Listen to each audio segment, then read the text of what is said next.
Chapter 13, The Cubans. The Cuban prisoners, all 719 of them, arrived at Leavenworth in what seemed to be good spirits.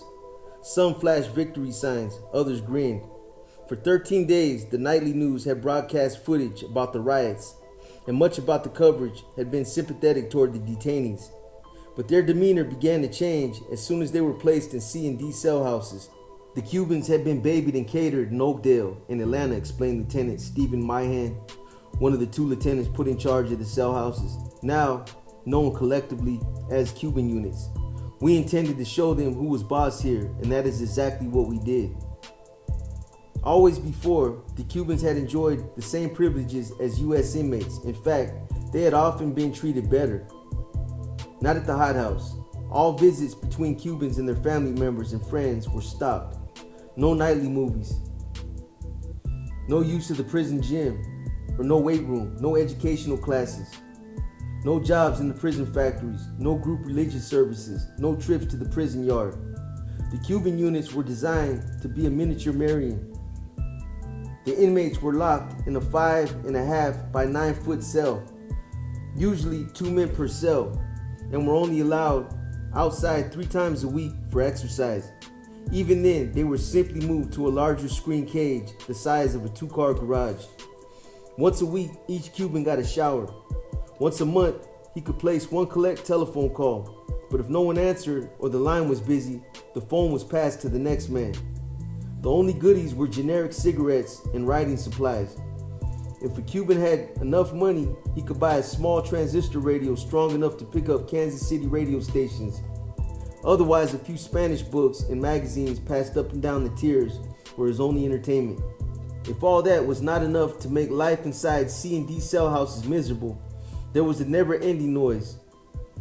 The roar of hundreds of men yelling from cell to cell reverberated inside the old buildings. The babble of Spanish was unintelligible to most of the guards, making the racket even more maddening. Like the screech of fingernails across the blackboard, the clamor scraped the nerves, tempers flared.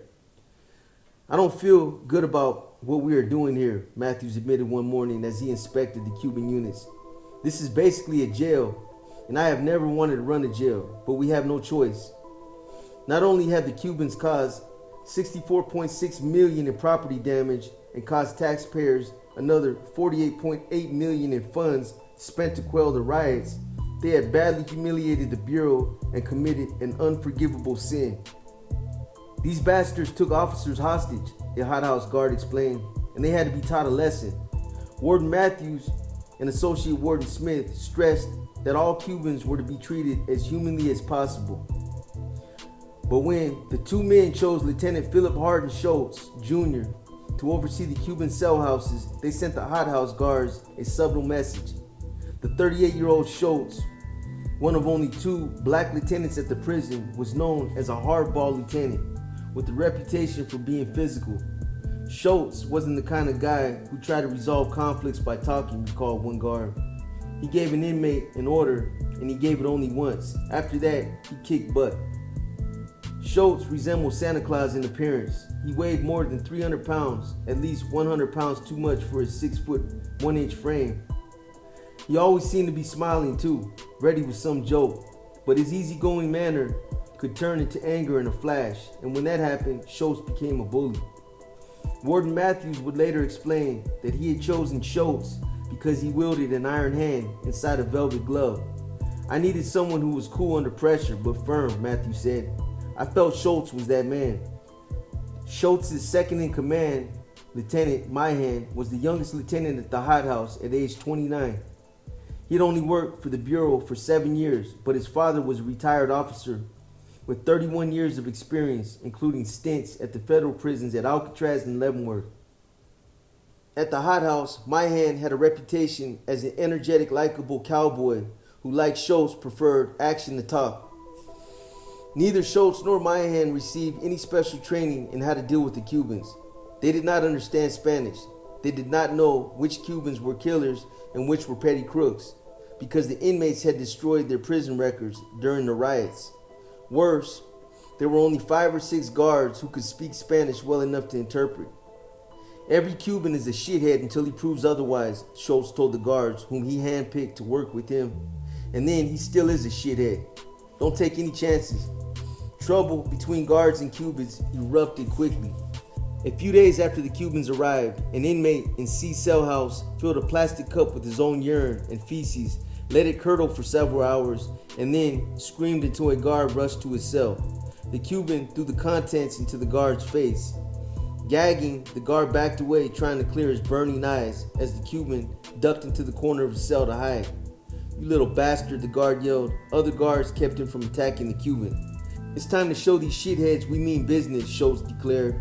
"No one throws piss and shit on my officers without paying a price." Schultz called in a SWORT team of 5 specially trained guards who gathered outside the Cuban cell.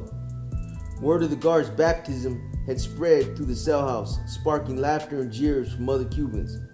The guards unlocked the padlock, removed the chain, draped through the door and bars, and slid open the heavy cell door. Inside, the Cuban had doused the floor with soapy water and smeared his body, naked except for undershorts, with soap. SWORT attacked. The first guard hit the Cuban in the chest, knocking him into the slippery concrete. Each of the other 4 grabbed a pre-assigned limb.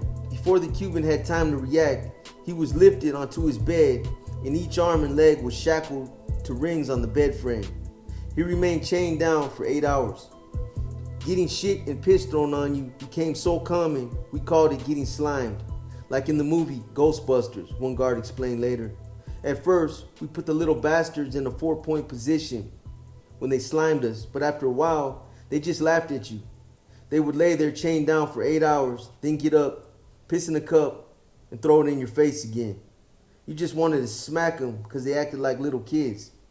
The Bureau released an internal report after the riots that said the Cubans were the most unstable group of prisoners ever put under its care. Their extremes can go from violent, homicidal rage to crying, loneliness, and suicidal behavior, warned Dr. Bolivar, the report's author.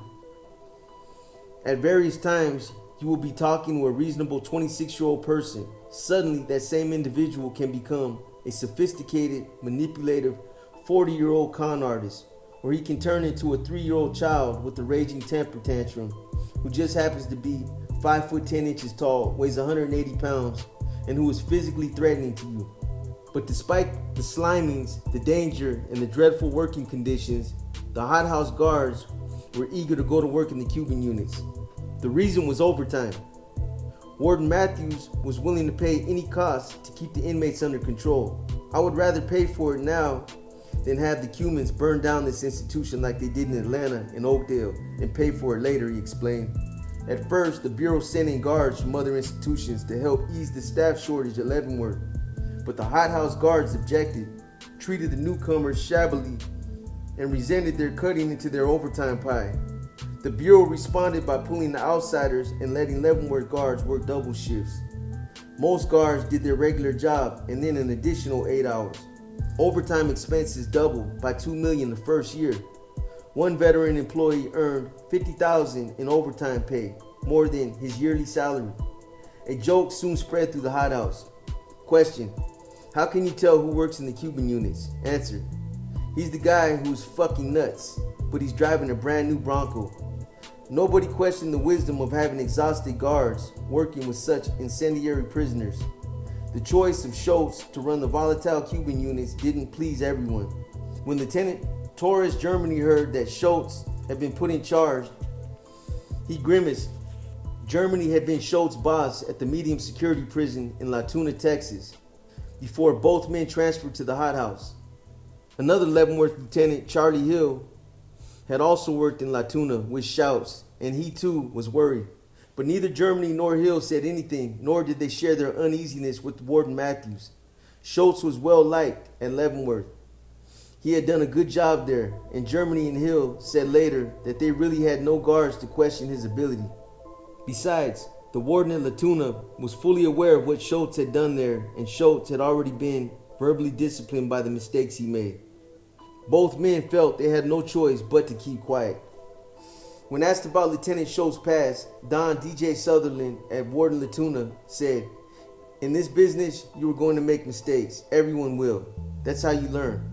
Philip had some weaknesses, but He always gave 100%, was totally loyal to the Bureau. Philip had some weaknesses, but he always gave 100%, was totally loyal to the Bureau, and was a pretty dang good officer. I was proud to have him working for me. The first time Sutherland had to reprimand him verbally was in 1985 when Schultz lost his temper on a bus transporting convicts. He and 2 other guards were escorting 30 prisoners across the Texas desert late night when one convict began stirring up the others. Within minutes, all 30 were rocking the bus back and forth. Schultz ordered the driver to pull off the road, and when the bus stopped, he opened the wire cage that separated him from the inmates, charged inside, grabbed the loudmouth convict, and dragged him off the bus. Schultz took a 12-gauge shotgun with him. He later claimed that he merely talked shit to the inmate. The inmate claimed that Schultz threw him down and jammed the barrel of the shotgun into his mouth. After several minutes, Schultz brought him back into the bus, chained him in his seat, and taped his mouth shut. When Sutherland heard about what had happened, he called Schultz into his office. "You played right into the bastard's hands," Sutherland later recalled saying. "No one in the world is going to believe you didn't threaten that guy.